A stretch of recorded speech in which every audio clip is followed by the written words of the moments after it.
আজকে bread omelette share করছি। যারা সকালের নাস্তাটা ঝটপট রেডি করতে চান, আবার বাচ্চাদের টিফিন নিয়েও যারা দুশ্চিন্তায় আছেন, তাদের জন্য অনেক বেশি কাজে আসবে এই ব্রেড অমলেট।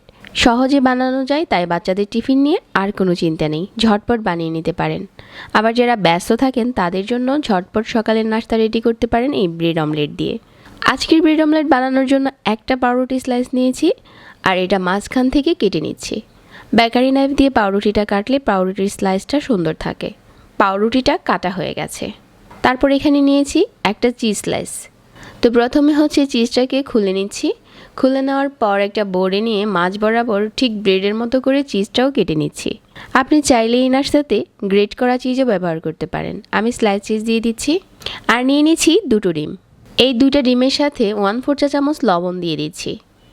লবণ আর ডিম ভালো করে ফেটিয়ে নিচ্ছি। ডিমটা ভালো করে ফেটানো হয়ে গেছে। তারপর এখন হচ্ছে আমাদের ব্রেড অমলেটটা বানানোর পালা।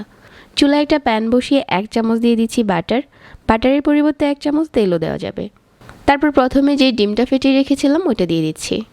যে ব্রেডের স্লাইসটা আগে কেটে রেখেছিলাম, এখন এই ব্রেডের স্লাইসটা দিয়ে দিচ্ছি। আর এই সময় চুলার আঁচ একদম কমিয়ে নিতে হবে।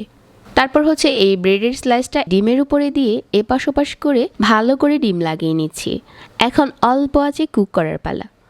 এই সময় চুলার আঁচ বাড়ানো যাবে না, তাহলে দেখা যাবে নিচের পাশটা পুড়ে যেতে পারে। অল্প আঁচে যাতে ডিমটা ভালো করে কুক হয় ওইটা খেয়াল রাখতে হবে। এভাবে করে অল্প আঁচে একটা পাশ ভেজে নিয়েছি। এখন হচ্ছে উল্টে দিচ্ছি। একইভাবে ওই পাশটাও ভেজে নেব। ওই পাশটা ভাজা হতে হতে আমি এখানে আরও 1 চা চামচ বাটার দিয়ে দিচ্ছি। বাটারটা দেওয়ার পর আবারও নেড়েচেড়ে ঘুরিয়ে ভেজে নিচ্ছি। এখন দিয়ে দিচ্ছি চিজ স্লাইস আর দিয়ে দিচ্ছি টমেটো সস। আপনারা চাইলে এখানে মেয়োনিজটাও দিতে পারেন, তাহলে খেতে আরও বেশি ভালো লাগবে। চিজ স্লাইসটা দেওয়া হয়ে গেছে আর এটার সাথে মেল্ট হয়ে যাচ্ছে। এই পর্যায়ে হচ্ছে আমি বাস দিয়ে দিচ্ছি।